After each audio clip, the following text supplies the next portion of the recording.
just finished a therapy appointment. I need to talk. You would think an hour-long therapy session would be enough, right? But not when you're processing trauma. And we've been processing trauma a lot these last couple of months, and 1 hour a week is not cutting it. So I get off of my therapy session and I want a cool down period. I want an opportunity to talk to myself and talk to my noodles and not just rush out of the room and go greet my husband, who I feel is a huge part of my trauma, and my kids, who I feel resent me for not being more present with them. I fear that I'm screwing them up by not getting better, which is why I keep striving to get better, which is why I keep talking to myself, which is why I keep going to therapy, which is why I keep going to psychiatrists, and all the work that I'm doing is for those kids. It's for those kids and for myself. I'm not gonna lie, I want to feel better. But what I did for the better part of 10 years was convince myself I am better and everything's fine, and these are not the droids you're looking for. Don't dig any deeper. That's a touchy subject. I'm too sensitive to be truthful with you about what I really feel. So every time I got close to a therapist and started opening up about my childhood trauma, I'd drop them like a hot potato because they were getting a little too close and I don't want to talk about it. It was a very catch 22. Anyways, I just want to talk about really quick what happened today, because I said it to my therapist already, but then I want to recap that I'm fine. I just need to tell myself I'm fine. I need to tell all the noodles that I'm fine. Yesterday, I went to the doctor's on the 28th of September and had a follow-up appointment about my knee. Talked to a new doctor, and he validated all the MRI notes and included that I also tore my ACL. So I tore my ACL, I tore my meniscus, I tore some other ligament, and I have an incomplete fracture. And all I did was try to sit down on my chair. I tried to sit down on my chair in a cluttered room, so there wasn't a lot of room for me to move around, which, don't get too fat that you don't like to move. But anyways, I really had a hard time with doctors and everything, so I've had a really traumatic month of September, and this doctor was really willing to listen, and I told him about all the times that I feel that I'm being shoved aside and fallen through the cracks, and no matter how many times I try to tell myself, well, maybe they got busy, at some point you get ignored enough, you start to believe everything that your negative thoughts are telling you. So I started to believe those noodles that told me that we're not good enough for them to call us back. But I'm paying for these doctors. I'm paying for my service and my benefits and everything. I'm not getting a freebie. So I deserve customer service, is what I keep telling myself. I've got a yellow noodle. It's very Karen-like, and she believes in customer service. So anyways, she's helping us noodles through this, and she's helping us advocate for ourselves. And he looked me dead in the eyes with his mask covering his face, and he said, "You are valid." He didn't say that. I don't know why he said word valid. He says, "You are important." That's what he said. He says, "You are important. You do matter. And you are doing a great job at advocating for yourself." That like melted my heart, but of course not all the noodles believed me, and he could tell as I'm welling up with tears in my eyes. And he said, "I know it's harder to believe. Just because I said it doesn't mean you automatically believe it, but I want you to remember that, okay?" And I thought it was so sweet of him to say that. So then I come home, and my husband is helping me, and he's in his own bad mood. He was angry with me yesterday because my mom helped us with groceries, but whatever. He got over it eventually, right?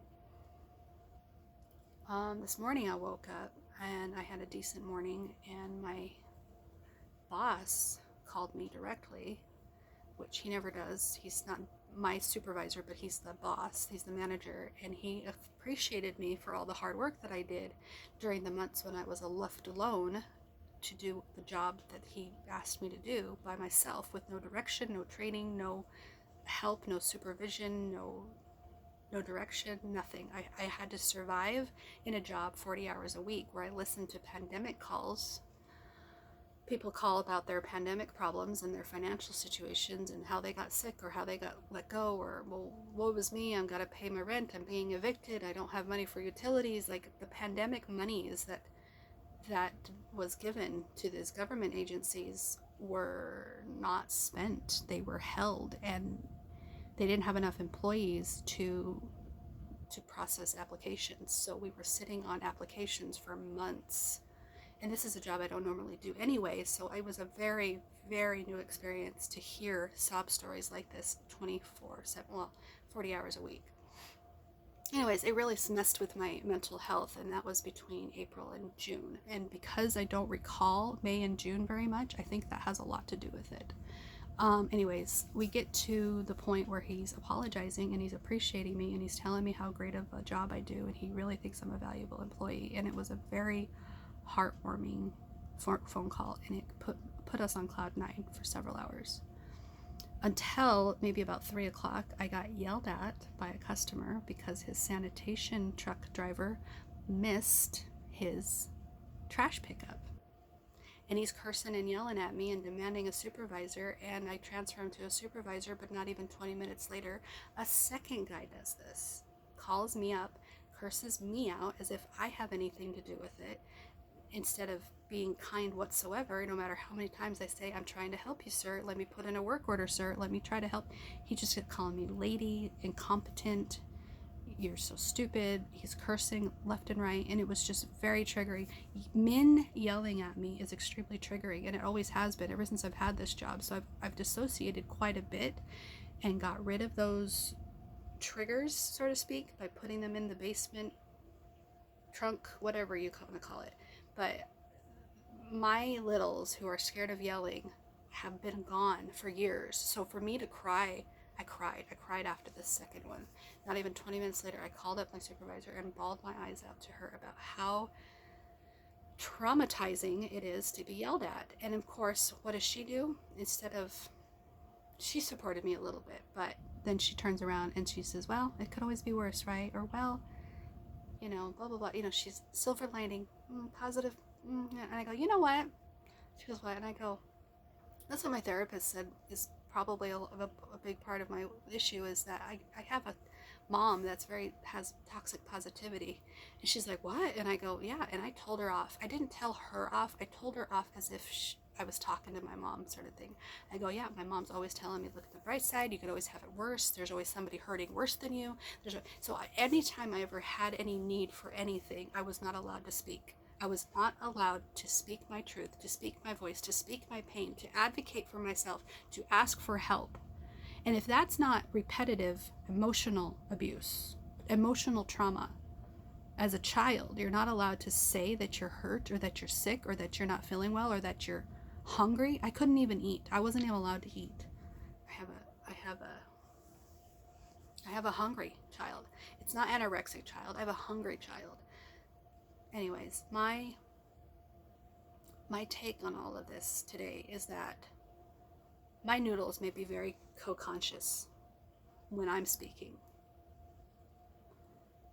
but when they're fronting me, yellow, I'm not around.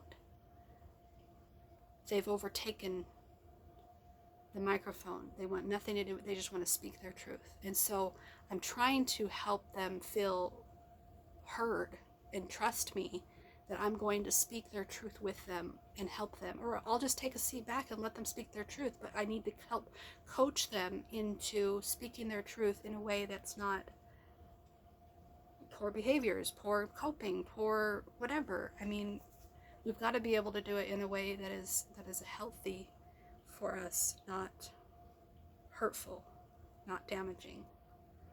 And that's where we're still trying to get to. Is we're still trying to be co-conscious together when they're upset, when they're triggered. I feel like I make sense on some level, but I'm at the same time, I'm like doubting myself that I make any sense at all. Please comment below if you agree or understand anything that I'm saying. If you want to validate, if you want to just tell me your story, if you want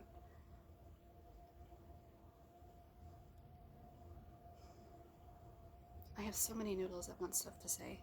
Maroon wants to talk about how she met a friend recently, and we started Marco Poloing recently, and how we are so very scared that we're going to screw up that friendship. So we don't want to do phone calls, and we don't want to make plans to speak on Zoom if we're not going to follow through, because we're such an inconsistent friend, and we don't mean to be, but we've just got a lot of noodles that are in charge of the body at once. Or maybe it'll be a while before Maroon comes back around, but Maroon just wants to say, we want to be your friend. We really do. And we really appreciate any friendships that you're extending. And we're really, really sorry if we aren't showing up as a friend should. But we really appreciate any friendship that you have to offer. And so thank you. That's just a couple of things we wanted to talk about. But we got so much more, which is why we post so many videos. I'm so sorry. But at the same time, I'm not sorry. And thank you and for listening. Or thank you for taking care of you and not listening to us. It's okay. Whatever happens, happens. It is what it's supposed to be. We're gonna go face the music now.